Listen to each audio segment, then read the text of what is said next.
Hey there, welcome back to the channel. As you all know, we are solving SQL interview series and जिसके अंदर हम 25 question already solve कर चुके हैं।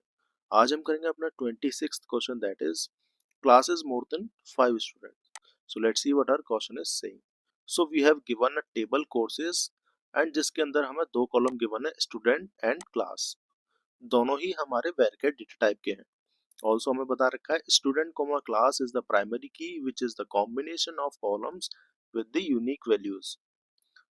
That means जो column है इसके अंदर जो है यूनिक वैल्यूज का कॉम्बिनेशन है। And each of this table indicate the name of a student and the class in which they are enrolled. तो अब हमें करना क्या है इस क्वेश्चन में, we need to write a solution to find all the classes that have at least 5 students and we need to return the result table in any order. तो इस क्वेश्चन को एग्जाम्पल के साथ समझते हैं जिससे ज्यादा क्लैरिटी हो। तो ये एग्जाम्पल हमको गिवन है, मैं इसको कॉपी कर लेता हूँ और मैं इसको अभी यहाँ पेस्ट कर देता हूँ। तो मैंने ये एग्जाम्पल यहाँ से कॉपी करके मैंने यहाँ पेस्ट कर दिया समझने के लिए। तो बेसिकली हमें करना है क्या है, हमारी जो क्लास है वो हम लेंगे। तो सबसे पहले जैसे मैंने लिया मैथ्स, अब हमें देखना मैथ्स में किस किस स्टूडेंट ने पढ़ाई की, दैट इज ए ने करी, फिर सी ने करी, फिर ई ने भी करी है, और किसने की है, GHI, G,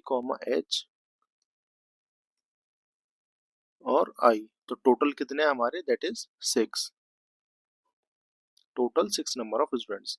सिमिलरली इंग्लिश में, तो इंग्लिश में कितने लोगों ने की है, दैट इज ओनली बी। तो इसका काउंट क्या है, ओनली 1।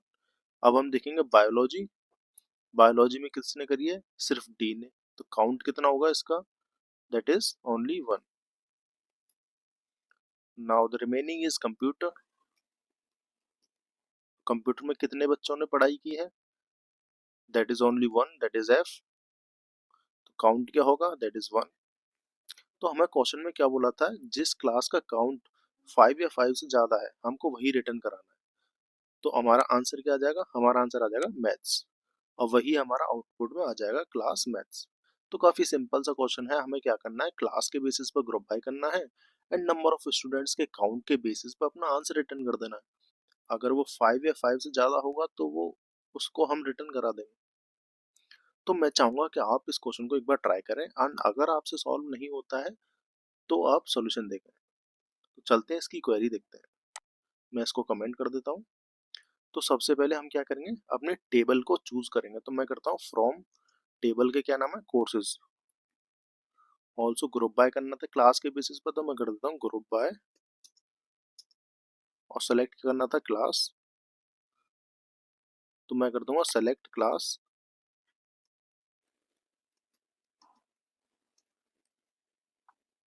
और कंडीशन क्या डालनी थी हमको, दैट इज हैविंग। उसके बाद मैं अपना एग्रीगेट फंक्शन यूज करूंगा, दैट इज काउंट, और ब्रैकेट में student greater than equals to 5। बस इतनी सी हमारी क्वेरी थी, इसको एक बार रन करके चेक करते हैं।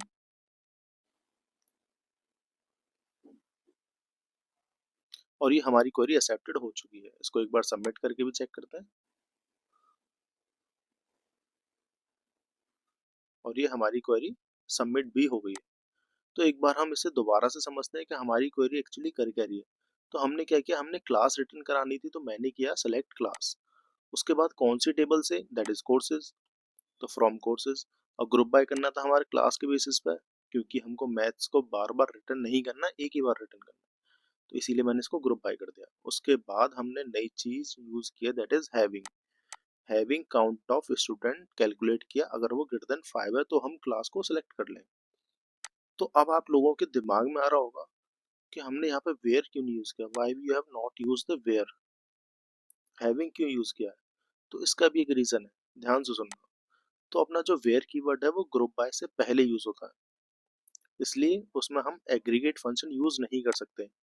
और जो अपना हैविंग कीवर्ड है, जैसा कि इस क्वेश्चन में यूज किया हमने, वो हमेशा ग्रुप बाय के बाद हम यूज करते हैं, और उसमें हम अपना एग्रीगेट फंक्शन यूज कर सकते हैं।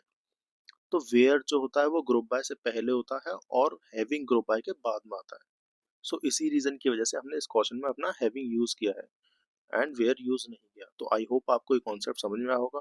इन केस आपको कोई भी डाउट है, you can ask me in the comment section. And video अच्छी लगी हो तो लाइक जरूर करें। Thank you and I will see you in the next one. तब तक के लिए बाय बाय, टेक केयर।